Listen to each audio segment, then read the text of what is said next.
I did like Elon's point because everyone knows he downsized Twitter. He's like, of all the companies I run, Twitter's a joke, dude. You look at Twitter, it's like I'm sending rockets to space doing like autonomous driving, and now we have like 5,000 people for this freaking group chat. What he was saying is the full self-driving autonomous department, basically that team at Tesla, is like 200 people. Departments at Twitter that are like 4,000 or 5,000 people. Yeah, he's like, there's nothing complicated going on at Twitter. Welcome to the Smart Nonsense Podcast, where we talk about entrepreneurship, self-development, and challenging norms like two best buddies talking business. It's that like was only about Twitter, 3 hours ago. We're going to have to workshop that when we're back from the world tour, because we're coming at you with part 2 of the All In Summit Los Angeles Boys Go to Los Angeles podcast. Right, and maybe never return. Probably never return. This is our king bed. This is the bed it gets we personal. sleep together in. Naked. We put a pillow fort between us. We talked about that in a previous episode, so go watch us on YouTube. But I think, so coming into part 2 of this podcast, because we shot about 3 hours ago. 3 long hours ago. It feels like it's been 3 years and 3 hours, really. And that's because we were going into the afternoon really optimistic. I don't know why. Now that I think about it. Because we knew exactly what the morning was, and the evening would just be the same. Maybe even worse, because you had, who were the speakers? That's the VK? reason. It was just VCs, okay? It was VCs. And a comedian that actually torched Jay like a Count, senator. which was hilarious. Oh, a representative, a House of Representatives. Oh, even worse. We're the pessimists. I don't know if I said this, but This is I've never pessimistic. seen us at a lower low of pessimism. Normally we're like, everything's going terribly in life and we're optimists. But now everything's like objectively okay. And we're the most pessimistic I've ever seen us. Shut it down. Dude, my aunt will be pessimistic and kind of like everyone gets bummed about it. I just feel like we're just like Miss Krabby No, Pants. She's onto something. You know why she's onto something? You've got all my threads, so you're going to have to throw those out at some point. But we figured it out. Here's what she's onto. And by her, I mean us. This is an objectively great event. Okay. But we've now talked about it about 10 times. If you've got something else going on, there is no need for you to be here. If you're building something, basically anyone who's at an event like this is doing sales. Did we talk about that on the last podcast? You have your technical founder, you have your sales founder. You ship your sales founder to an event like this. Right. Because the technical founder's got work to do. Right. I've got to rich shorts. I've been out of commission for 2 to 3 weeks because I thought I was the sales founder. And that's my bad because I don't know how to sell. I might think I know, but I don't. No. I do the exact opposite of selling. Actually, I saw this guy's tweet who I talked to the other day, and he's like, "Hey, is there any agency that's not $1 million that I can hire to do YouTube videos?" And I was like, "Oh, I talked to you and told you not to buy our product." Oops. My bad. So, Here's we my second shouldn't point. be here. Oh, 2 points. Here's my second point. Okay. Well, 2-part. Ray Dalio comes on stage, and I forgot to say this in part 1. Part 1. This has nothing to do with my previous point, but it's my point. He talks about the changing world order, right? Mm-hmm. I think we forgot to say, I've got no ability to change the world order. No. When you're talking about empires, Right. I just do YouTube videos and TikToks. Right. So that was kind of the theme of all the talks was, I can't control what you're talking about. Yeah. So I don't want to talk about it. We might as well just pretend it doesn't exist. Right. I didn't want to bring this up this early in the pod. I want to talk about Elon Musk too because he spoke and some other threads. But I'm turning into old grumpy Munger pants. Old grumpy Munger pants.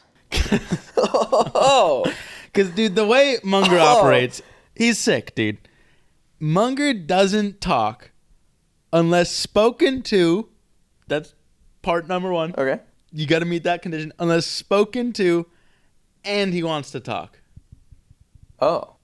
Actually, I've heard that he likes to talk a lot, but for all intents and purposes. Intents and purposes. You have to speak to him, and he has to want to talk to you. Otherwise, you get nothing, dude. Oh, because you look at option. Yeah, most people don't.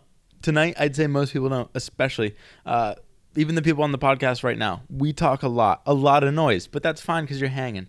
But Munger doesn't speak. You look at a Buffett Berkshire shareholder meeting. It's basically Warren Buffett speaking the whole time. And then it's like, Charlie, you want something? Not really. Why do I bring this up? I bring this up because they're talking the whole time about Fugazi. Yes. It's like everyone has an opinion on everything just because you're on a stage. Yes. Like, dude, you don't need to talk about the world order. You don't need to talk about we had a comedian on stage and it's like, what do you think about cancel culture and what do you think about AI robot dating? And it's oh my God, they asked her the worst questions. Care, dude. They asked her the worst questions. And well, yeah. Jason's question to her was like, what do you think about ChatGPT and dating? Like, people are going to use it to message women. And she was like, literally, I don't. What is this, dude? Granted, she was awesome because we needed some goo, and the first half didn't have goo. That was a problem. She gooed it up. She gooed it up. Brought the goo. But yeah, basically, people were giving opinions on everything, and most of it was outside of everyone's control. So that's where I got to the bigger picture. And I guess what I'm thinking, what's the point, dude? All of it. Oh, he's a nihilist. What's the point? I'm pretty sure all we do all the time, life is simple, dude. You got to nail one thing. One thing you nail. The rest? What's the thing? Oh, your thing? Just your thing. We make videos. Yeah. We make videos. We nailed that. The rest is just hanging out, dude. Well, because we were on the way home from Pessimism Central. We were listening to Emmett Shear on the My First Million podcast. And you hit pause because they're talking about AI. Is it doomsday scenario? Is it not? You hit pause. And you're like, why does everything around this topic have to come to this conversation? The AI is going to blow up the world. And I turn to you and I say, I don't care. I don't care what AI does. Why? Because I can't control it. So no one can. It'll be fine. No, it'll be fine. I just assume it will be fine. And if it's not, just like the world order, just like the changing world order, because that's an entire empire on a 250-year arc we're talking about. If it's not fine, we're going to have to adapt. So, like, what are we doing talking about it? Well, sometimes prevention is good. I want to play a little bit of Diablo's advocate here. A la Diablo. Dude, I just spoke tongues. I don't know if you heard that. I've been cursed here multiple times because we live in literally. You don't want to go to Hollywood. What is it? It's like fucking ghetto, crack ghetto. There's like people on each side of the sidewalk, so you can't walk in the sidewalks, and there are cars in the street, so you don't know where to walk. Nowhere's safe, and they have like little gentrified restaurants that we like hopscotch between. Delicious. That was my bad. You don't want to go to Hollywood if you're going to California. That was my bad. My bad for speaking in tongues because I kind of forgot my point. A la Diablo advocate. Oh, a la Diablo. Okay, there may be 100 people in the world where they should talk about AI because I think they have significant sway over the government. Owen might fall in that camp.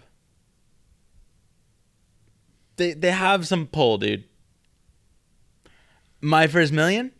No. I don't know. Well, here's where I get to like, what's the point of anything? Because we're in Pessimism pyramid over at Tonkatsu eating ramen, and I mean you're buying Stitch Fitch. Dude, let me shut down for a minute, dude. That's a separate thread. We'll talk about this. Whoa, dude. Sorry, I had a Four seizure, dude. sentences in a row. Whoa, dude. Slow down. Talk about feedback loops. That was a negative spiral loop. So Take Stitch it over. Fix is a completely different thread, which we'll talk about in a future podcast. The thread being, I think we both would, but I've been feeling it especially lately. I would like to dress better because, like the people living outside our hotel in Hollywood, I'm dressing as such. You couldn't really differentiate you from them. That's right. So except for smell. So I would like to dress better. So I was looking into Stitch Fix because I like making. We've talked about brands on here, but I like not having to make a decision. Like, I don't know how to put together a good outfit. And if I can just pay Stitch Fix to do that, I'm all for it. But that wasn't your a la Diablo point. No, it wasn't at all. But let me comment really quick. Yuri, who we've hung out with here, mentioned a while back in the pod for the OGs. He gave advice to me where he's like, dude, all you got to do, if you want to look good, dress like a mannequin. Yeah. They spend thousands, maybe millions of dollars dressing mannequins. Just copy the mannequin. That's what I did for last year's All-In Summit. We went to Zara and I needed an outfit, and I just bought each of the layers that the mannequin was wearing. Nice, dude. It didn't look that good. Oh. Well, that's because you got the fucking little legs. Tiny So limbs. what was your a la Diablo? A la Diablo is we were there. You were buying clothes. I was hanging out eating my ice cream, which I normally never eat dessert, but when in Rome. And I see Ali Abdaal. Wait, we're at dinner? We're at dinner. Okay. Where do you think we were? Talking about Stitch Fix. You said we're in Pessimism Pyramid eating tonkatsu. Yeah, you're right. Right. Dude, can you not track that? Come on. My bad. You said Pessimism Pyramid with tonkatsu as you stumbled through 5 sentences. Right. And I apologize, dude. I told you. Forgetting we were at dinner with Ali Abdaal. Right. Some people are born to be podcast hosts. Others aren't. But we're going to push through because I think I'm going to brute force this podcast to success. So Ali Abdaal puts out a tweet. He's recording the audiobook for his thing, like, be a fucking happy-go-lucky productivity guy. How to do happy, awesome productivity. Something like that. And I'm like, dude, I don't need none of that, dude. And you don't either. Nobody does, dude. No. So who are you making this for? Yeah, I don't know. I think there's... Okay, so you're very anti-productivity. I'm just, I think, productive by nature. So, like, you don't need Ali Abdaal. I don't need Ali Abdaal. I think there's a lot of people in the middle that need that nudge from Ali Abdaal. And that's fine. Like, I think there were times in my life when I needed that nudge. But that's your a la Diablo. That's fine, dude. No, I get it. What was it? Wait, that was... Oh, no, you already did your a la Diablo point, which was All In has sway, so it's probably worth them talking about these things. But that was the big... what am I? Munger Grumpy Pants? Munger, he's like, dude, you got a circle.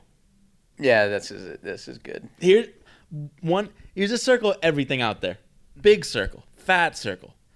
Within that circle is your circle of competence. Oh, or influence. There might be there's a couple different things. There are a few circles. Oh. So one's just a circle, dude. That's everything. Yeah.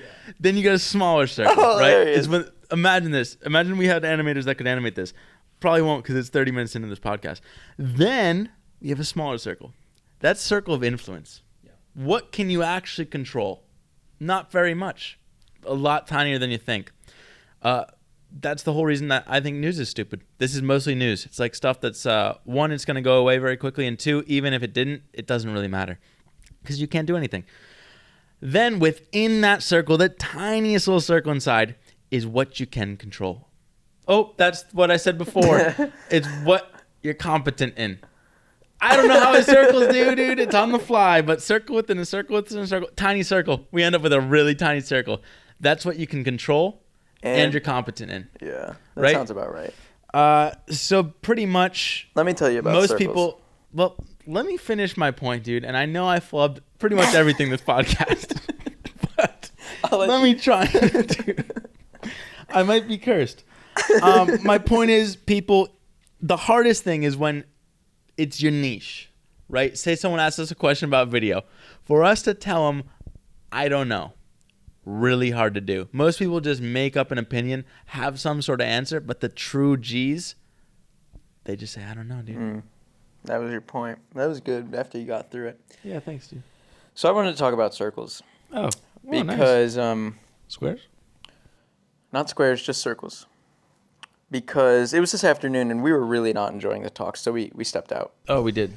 And that's when I came up with this new thread I called Call Outside Over Inside. And what outside over inside means is we had stepped out, and lo and behold, you saw somebody who is an inspiration for you and you really would like to speak with. Oh. From a YouTube channel, I don't know, something Charisma? Charisma on Command. Charisma on Command, huge YouTube Charlie channel. Hoopert. Okay, super cool. The name of the thread, outside being greater than inside, meaning we spent all day inside this event.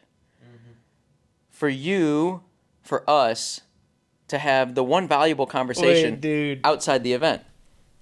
I don't mean to cut you off, but what's interesting here is everyone's on the inside, right? Yeah, that's my point. But who's on the outside? The outsiders. The outsiders. You, me, Charlie. And Jimmy when we saw him. Jimmy, Mark's at home. Yep. All the cool people aren't on the inside, dude. Yeah. They're on the outside. Yeah, so anybody who's anybody is on the outside looking in, I think. Yeah. Not looking in. They're looking out. Outside, headed out. Headed out. Because really, 4 years of lecture hall didn't make sense in the first place. So why tack any more time on that? So we came into this event thinking it was going to be fun to be back in college. No. We realized this is what is fundamentally wrong with college. Hell. It's hell on earth, some would say. You sit in a lecture hall, and somebody who doesn't know much about most things just gives you answers. Doesn't teach you how to ask better questions. Doesn't teach you how to solve problems. They just give you the answer on the board. It sucks, dude. The highlight, though, that wasn't even a highlight for me. Elon Musk, dude. Then how's it a highlight? For some. For some, dude. For some, it's why we all got there. It's crazy to me. Like, as soon as he came on the screen, people were cheering. I'm a fan of Elon, but I'm not a fanboy. It's like, why are you sitting there in your seat hooting and hollering for this guy on a screen?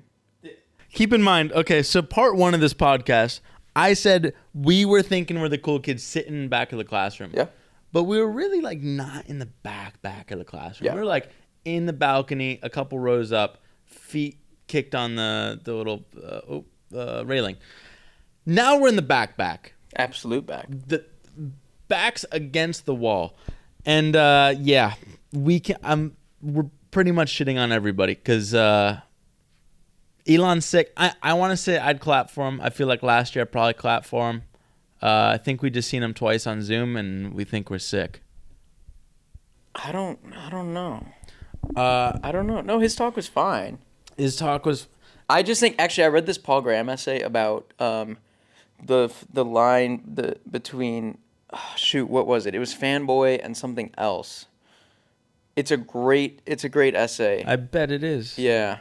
Yeah, it's a really great essay. Oh, not great enough, though. Not great enough. Huh. Well, but it was just like how you develop fanboys versus haters.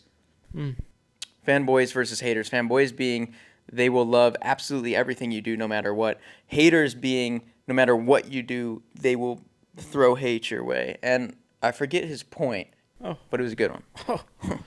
Yeah. So I'm going to have to I will say, just because we brought up PG. He's doing it right. Emmett Shear. Yeah. Oh. Emmett Shear was like, I just want to be like PG. Just write some long form essays. Cool people or important people read them. And go about your day. Did I have more points, dude? Let me wrap up.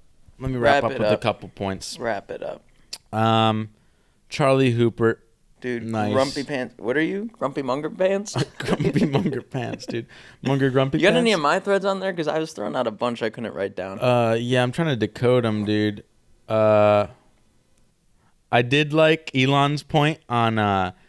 Because everyone knows he downsized Twitter. Yeah. Right? He's like, Twitter, of all the companies I run, Twitter's a joke, dude. Yeah. It's cheeks. Yeah. You look at Twitter, it's like I'm sending rockets to space doing like autonomous driving, and now we have like 5,000 people for this freaking group chat. Yeah, well, what he was saying is the full self-driving autonomous department, basically that team at Tesla, is like 200 people, and there were departments at Twitter that are like 4,000 or 5,000 people, and he's Shut just it like, down. yeah, he's like, there's nothing complicated going on at Twitter, so that didn't make any sense. I got one that you might have said. Yeah, what was it? You just want to be the Sachs archetype. What the hell was that? What did Sachs do today? Nothing. He hangs back, dude. He just hangs. Yeah. And then right when the moment comes, he'll hit you with the zinger. Yeah, he did. But then he just falls right back. He's not trying to overstep. He doesn't need the I think limelight. he actually seemed to be the crowd's favorite. He was last year too. Him and Friedberg. Yeah, I think it's because he doesn't blow as much smoke.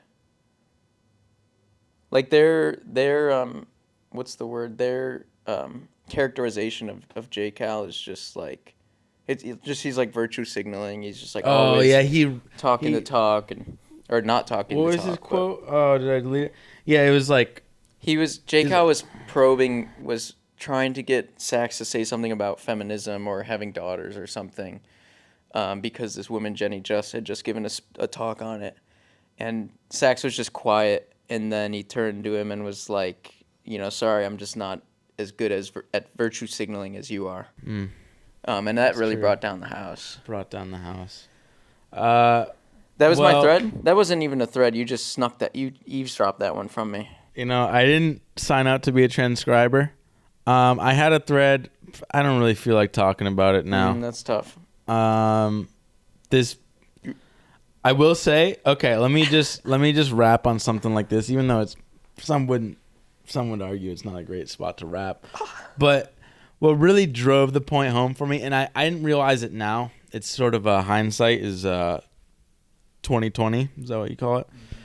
Last year when we came to All In, should have realized it then. But I'd try and connect with people. I'd be like, hey, where do we connect? Like, you on Twitter? And they're like, what's Twitter? I'm not on Twitter. You got a LinkedIn? I'm like, oh, everyone's exchanging LinkedIns. If you got a missed the LinkedIn, memo. You're a cog. Yeah. That's it. Or you do sales for the company. We don't do sales. Oh, and we realized it too. This company, Tiny, that almost bought us.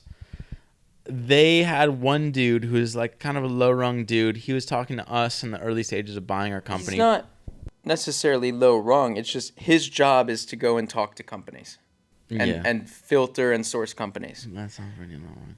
But, yeah, I think he's early to the company regardless. And we realized it's like, hey, who's here for Tiny? That guy.